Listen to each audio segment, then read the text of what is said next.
Salut à tous, très heureux de vous retrouver. On met à jour nos plans hebdomadaires.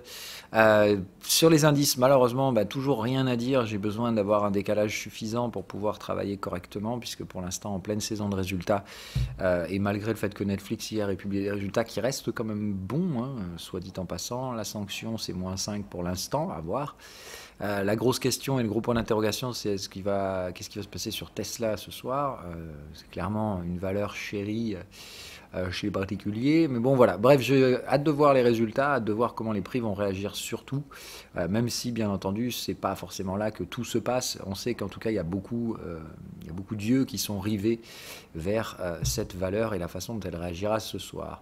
En tout cas, surtout pour driver la partie sentiment de marché.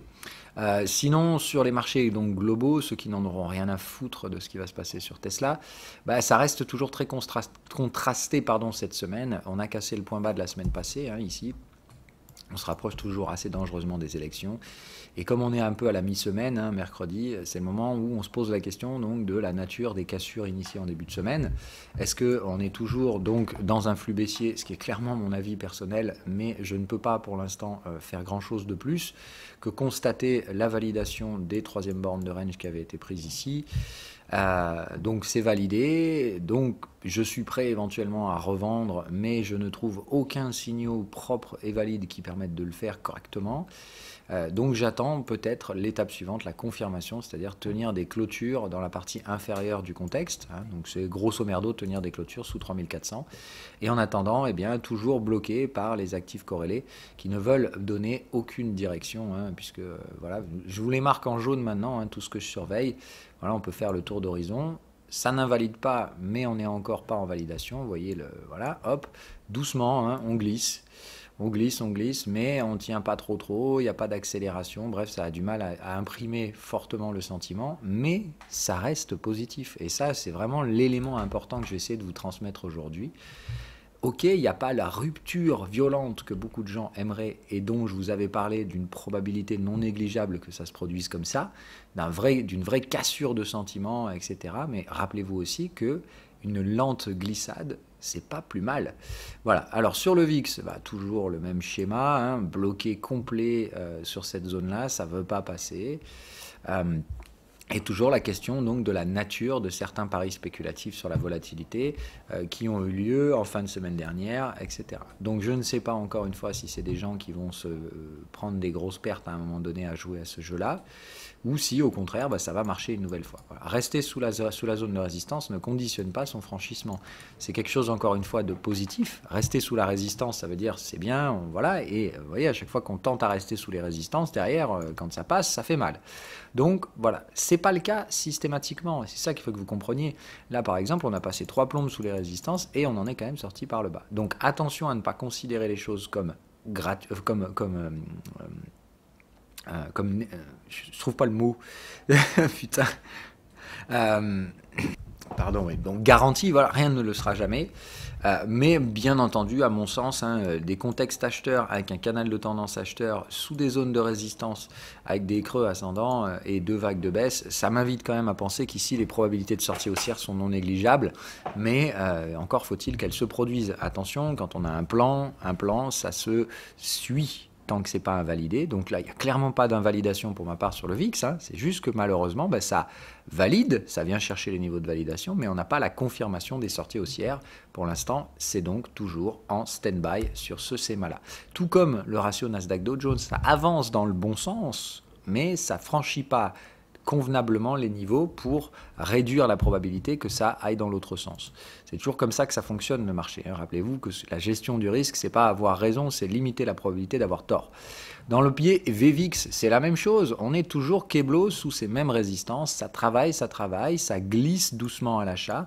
Et effectivement, tout le monde préférerait un vrai décollage du sentiment avec une forte chute, etc. Mais encore une fois, moi, si ça devait continuer de progresser comme ça, en mode petite lessiveuse, etc., ça me va très bien. Voilà. Ok. Les taux, c'est toujours la merde. Putain, mais je peux pas le dire autrement. Alors celui-là, je devrais le mettre en jaune. Je vais le mettre en jaune d'ailleurs, voilà. Les taux, hein, c'est toujours la même merde. Ça glisse, on passe sous les supports. Je sais pas comment le marché fait pour tenir. des prix très élevés comme ça, dans une si faible volatilité, alors qu'encore une fois, il y a beaucoup de facteurs corrélés qui, eux, montrent des signaux d'affaiblissement relativement conséquents. On parlera des cryptos bien entendu, mais un peu plus tard. Sur la partie gold, on travaille la partie résistante encore une fois, mais je me pose la question, est-ce que réellement ici, on ne va pas recoller une petite vague de baisse pour aller chercher des niveaux un petit peu plus bas? Moi, c'est mon sentiment. Venir ici, chercher le bas de ce canal, chercher l'horizontale ici, là où on a un cluster, 38% de retracement Fibo, des supports, d'anciens supports, etc., ou le bas de ce biseau. Ici, il me semble que c'est là que les achats à bon compte se réalisent. Maintenant, encore une fois, je ne suis pas vendeur de gold. Pour l'instant, je suis acheteur avec un petit stop à break-even, et je suis curieux de voir si ici, la rupture haussière va se mettre en place. Toujours la question du WTI aussi, celui-là, qu'est-ce qu'il fout, nom de Dieu? Est-ce qu'on va enfin avoir la grosse bougie de vente qui sera tenue en clôture et qui continuera de baisser? La réplique de ça, qui a été quand même assez marginale, mais quand même d'un niveau assez important, et je maintiens toujours qu'on doit aller visiter ces footprints vers 32, et ici, il y aura des achats à bon compte à réaliser. En tout cas, commencer à regarder à des achats. Donc pareil, je surveille et je me pose toujours la question de ce WTI qui, à mon sens, ici, clairement, nous donne des signaux de maturité assez importants. On est dans les contextes vendeurs, j'ai des cassures, j'ai vraiment envie d'y aller. D'ailleurs, je vous dis très clairement, je pense que ce matin, je vais aller me faire du WTI. Voilà.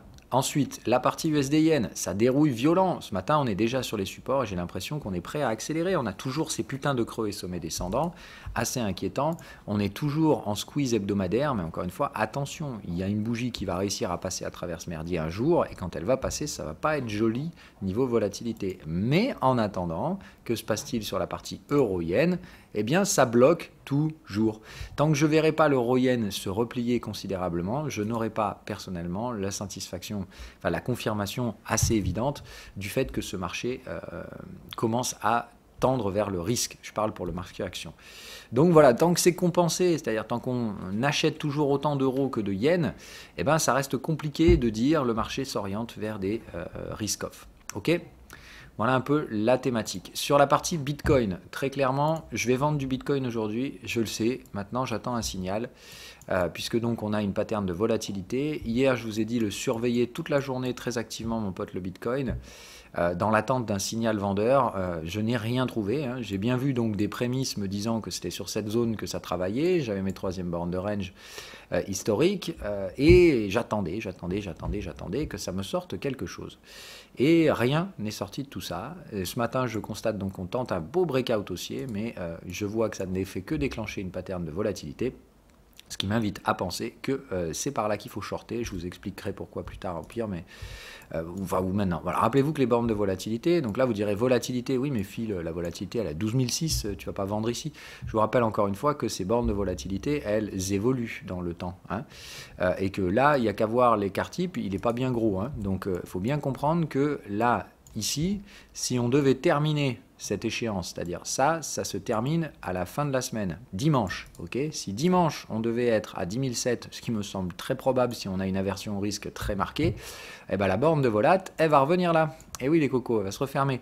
Donc on fait très très attention encore une fois à ne pas dire ah oui mais la volat est plus haut. Donc pour moi on est dans la zone d'action, clairement. Les stop loss sont tellement peu chers parce que là, financer un stop loss au-dessus de ce truc-là, ça vaut clairement le coup. Mais je veux un signal 4 heures. Donc moi ce sera cassure de la bougie 4 heures là, en fin de matinée. Si on la casse par le bas cette bougie, je pense que j'en prendrai une vente avec un petit stop pour couvrir le portefeuille acheteur bien entendu, pas de vente à découvert pour ceux qui ne possèdent pas de Bitcoin.